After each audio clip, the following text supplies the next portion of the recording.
Hey folks, Dennis Foster here, Focused Outdoor Promotions. We're filming a show for Focus Outdoors Television today. We're in Mitchell, South Dakota, and we're at Precision Reloading and Precision Fishing. And I'm here with proprietor Keith Hagan.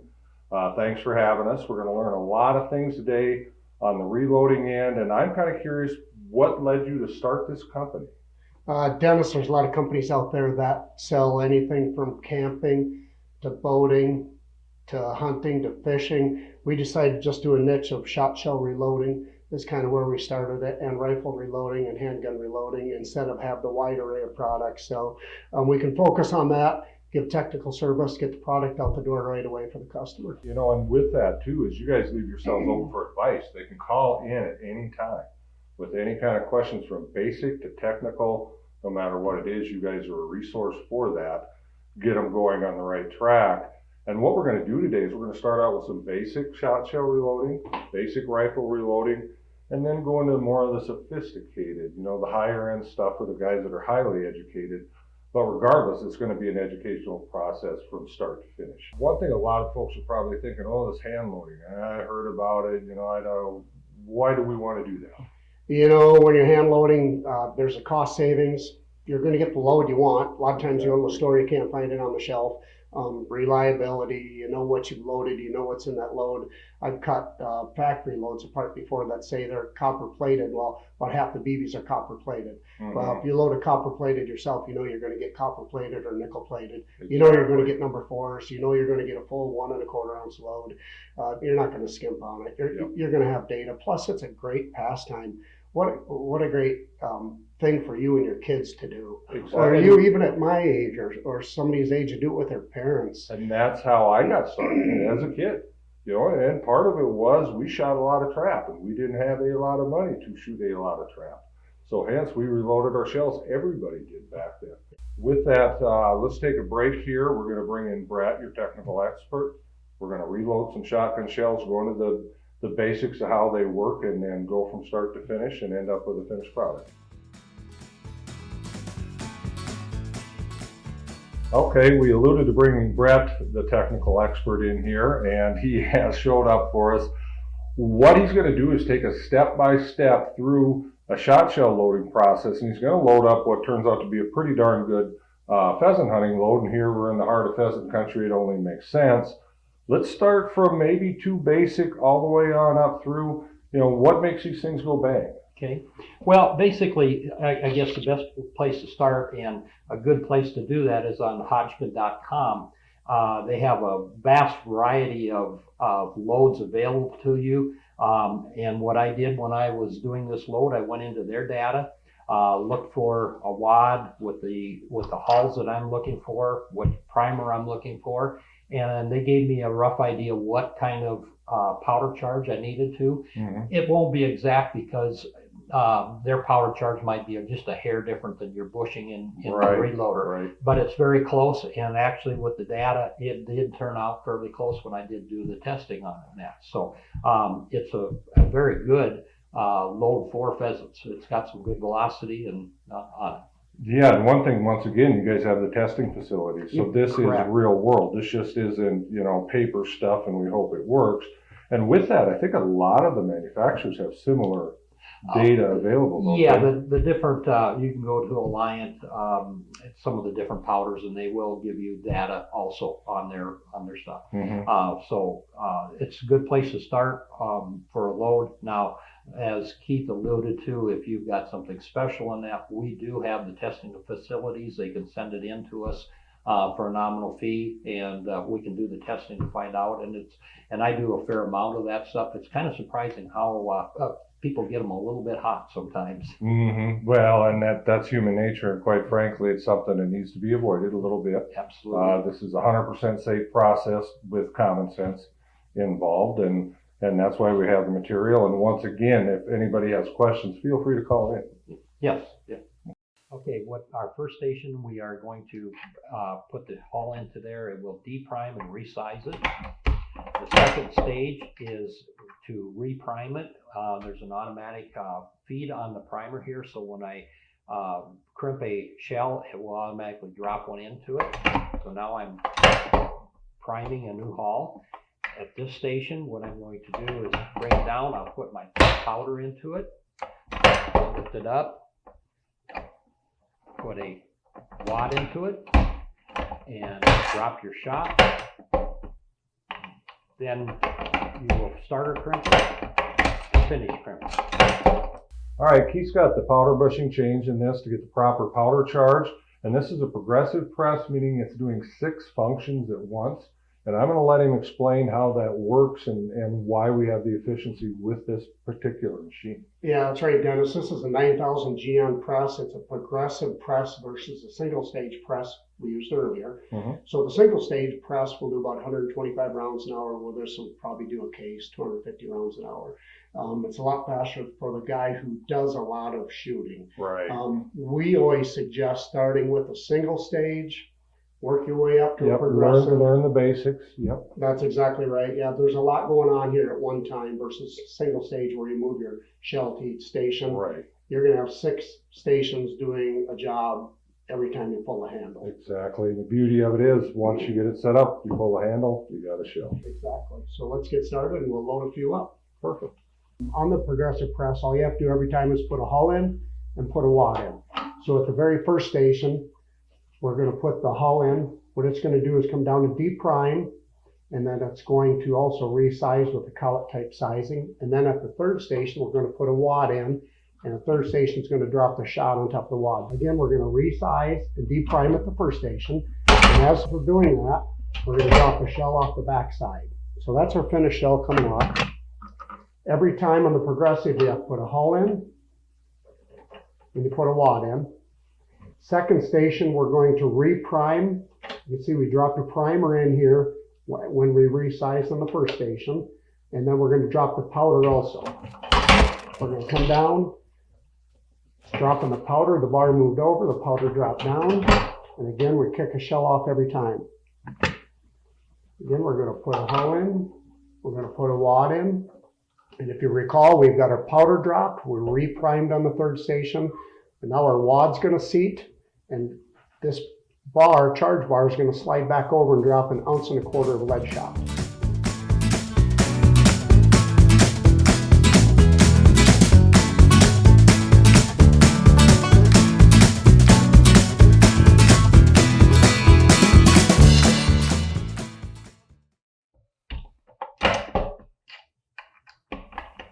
All right, we're back here at Precision Reloading, Mitchell, South Dakota. We just wrapped up our shotgun reloading session, and now we're going to move on to rifle reloading.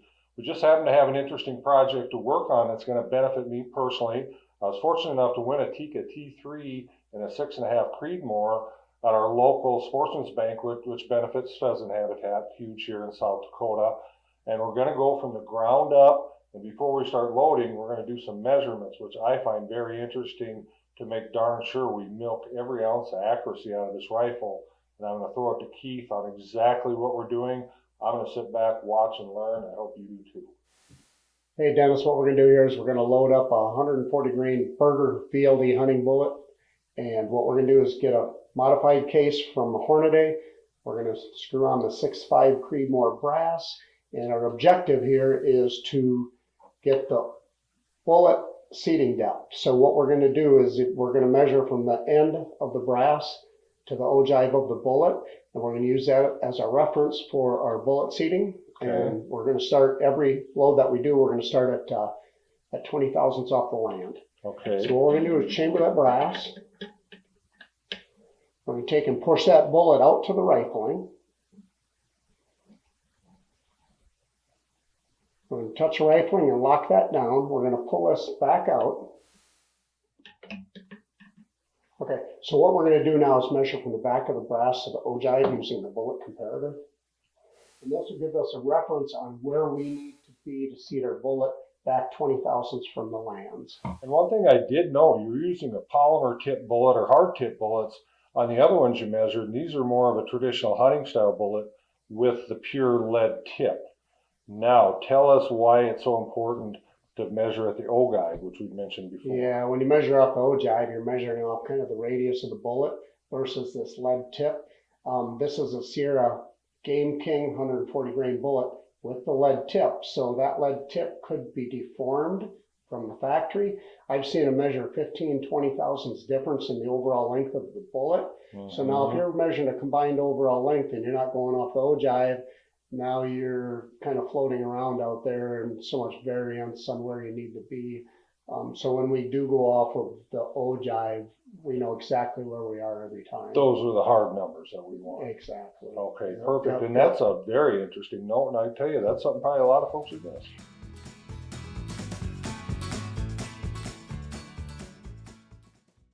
Dennis, we're using new Hornady brass, and I do it with all brass, no matter it's Hornady, whether it's Lapua, whether it's Remington or Winchester. What we're going to do is go in and clean that flash hole out, make sure there's not a burr. This tool has a slight chamfer on it. So what it does is poke through the flash hole, and we're going to give it a couple turns. Now, if there's a burr on that from them drilling or punching that flash hole, we're going to knock it off. So we're going to get a uniform powder ignition from the primer. Right. And what we're going to do is we're going to use a Redding 2-die set. We've got a full-length sizer and a decapping pin. It's going to do both processes at the same time. So what you do is you set that decapping pin, even though we have brass without a primer in it, I'm going to set it like I normally would. We're going to go about 3/16 off the end of the die.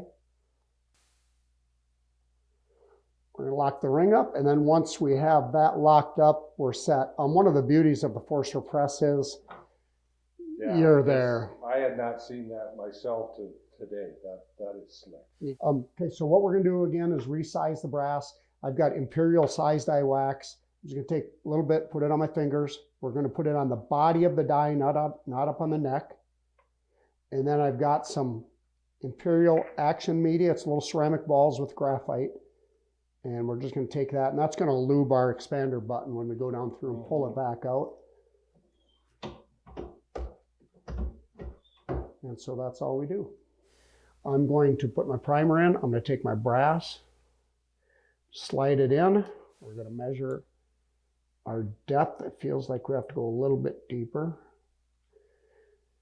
Well, it's about 3 thousandths deep. Now, once you find your depth, I assume you can lock that down on your tool? This tool you don't lock down. It turns fairly hard. It's not loose. I see. The head's Okay. not loose. But So if you know, for example, you're perpendicular to your handle. yeah, and we're going to measure that once in a while. That last time we measured about 2 thousandths. We'll just go in just a little bit further. Again, I like to be that 2 to 5 thousandths. Okay. I'm going to put my cases in upside down so I Right, can so visually it's been see primed, that yeah. it's been primed. And we'll just move on to the next one. Okay, what we've done already to this point is we've gone through and worked our brass. We've gone through and put a primer in. And now what we're going to do is go in and seat we're going to put powder in, then we're going to seat our bullet. I've got a little bit of setup work to do here. We've already calibrated the powder dispenser. So we're going to go ahead and put our powder pan on and let it dispense our powder to our 37 grains. We dump that in, put the powder pan back on, and as we're seating our next bullet, that will be paying out our next load of powder. And the timing is incredibly close. Once you're set up, that's all you do is you pop your die out, you put the next die in, you're ready to go. It's a free-floating die, free-floating shell holder, and you're ready to go. It's that simple. Yep. And so we're going to just slowly adjust this down until we get our seating depth, which is, again, we're going to load all of them. We've got 3 hunting loads, 3 target loads. We're going to load them all.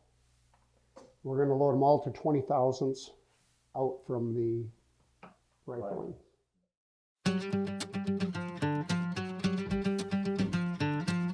All right, we just wrapped up the loading process, coming up with several different recipes to try through this gun. What we want to do for a final step is just some hands-on stuff, common sense stuff. We want to make sure that they will fit into the clip. They are seated quite long, meaning the bullets. We have no issue there. Everything moves freely. We'll slap the clip into the gun firmly, and we're going to see if they'll cycle. And they do. There's no chambering problems. There's no tightness of the bolt. If we had issues, this bolt would be tight. We know that's no good. That was not the case. we're good to go. We're gonna put this on the range and we're gonna see some real world results. And I think we're gonna see some really good accuracy here, folks. All right, we're gonna wrap up the indoor, so to speak, portion. Now we're gonna go out to the range with the 6.5 Creedmoor we got set up. We're gonna take that thing on paper, show the results of why we're doing this, and then we're gonna go out and shoot some prairie dogs. These guys are unique and they're old school in the fact that they still put out a good old-fashioned paper catalog. If you're younger guys, more techie, obviously get on the websites www.precisionfishing.com and precisionreloading.com.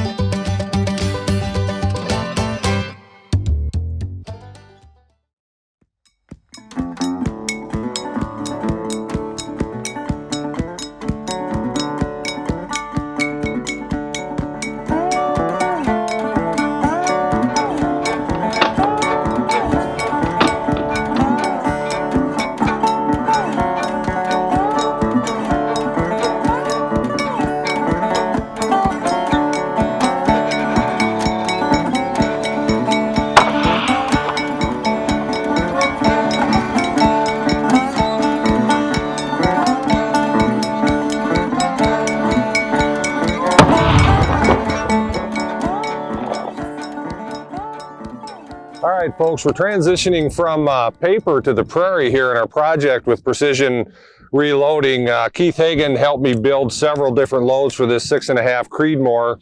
We've got it fine-tuned to what we want, and now we're out having fun. We moved 100 miles west from the pheasant area where I call home in Spink County, South Dakota, out near the Missouri River here, and we're on some prairie dogs.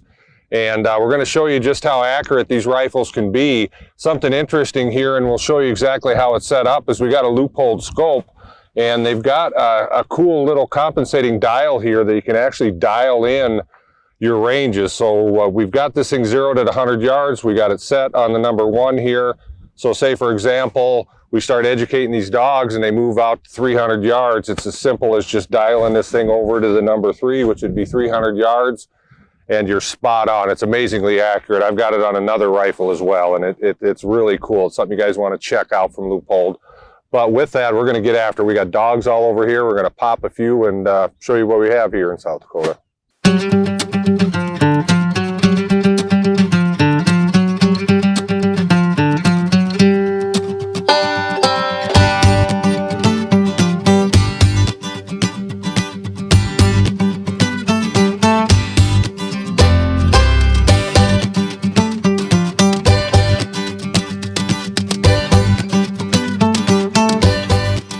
Okay, well, we've tuned these dogs up in the 100 to 300 yard range now out to 400.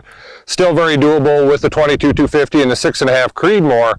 But the interesting part of this is you can go from off the shelf to oh my God in these shooting sports, and we went to oh my God now.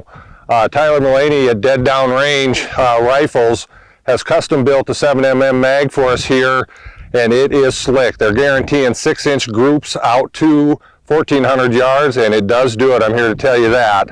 What we're doing here is he's got everything built in for you. Got the rangefinder. We hit it. We hit our minute of angle, and then all we do is simply adjust the scope to where it tells us. In this case, it tells us 12. Dial this bugger onto 12, and it is spot on. So now we're gonna really reach out and touch a few of these dogs and wrap our day up here.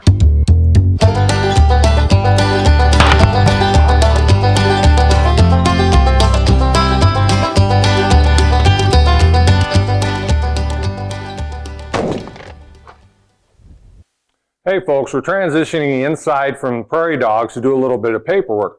By paperwork, what I mean is the work that we do in the background to ensure that we wring the ultimate in accuracy out of our hunting rifles. And I'm here to tell you a little bit of research and some hands-on reloading will do just that for you. Here you can see one of the more accurate of 25 different loads that we tested with the 6.5 Creedmoor.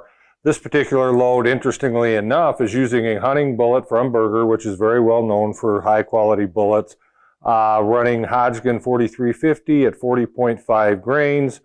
And the speed on this thing was running in that 2630 to 2645 feet per second. So only 15 feet per second variance, which is really phenomenal. And that's where the accuracy is coming from. You can see 2 of the shots are touching and 1 is maybe a ½ inch off. We've got a ½ inch group there, which is pretty darn impressive considering the circumstances that we were shooting in. We had a 10-mile-per-hour cross breeze, not gusty, but variable, enough to push things around a little bit. But these long, high ballistic coefficient bullets coming out of that Creedmoor are just stroking it. You can see the consistency of it there. And I'm here to tell you, I am not the steadiest guy in the world. Very impressive for a hunting rifle.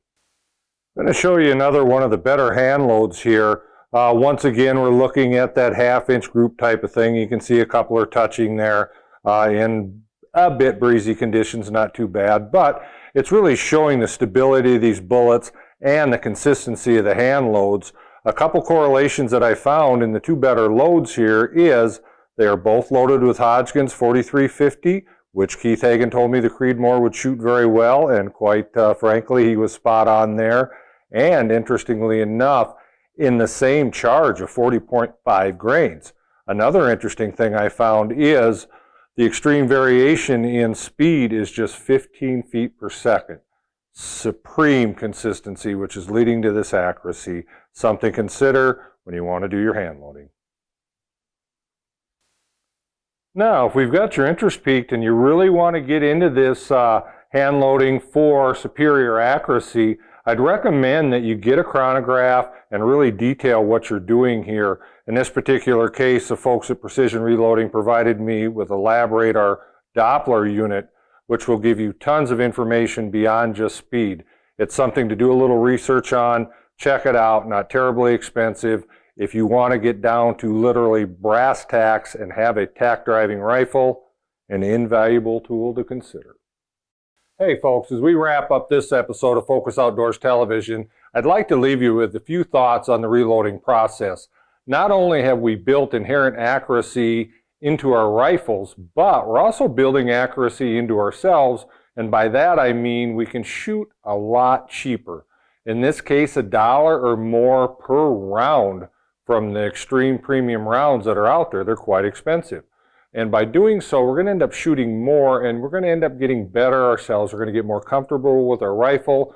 We can shoot in a lot of different situations, a lot of different positions, and so forth that present themselves while hunting.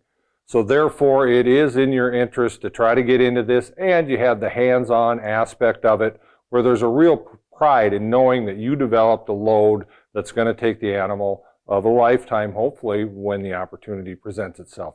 Stay tuned for more educational and interesting programming from Focus Outdoors Television.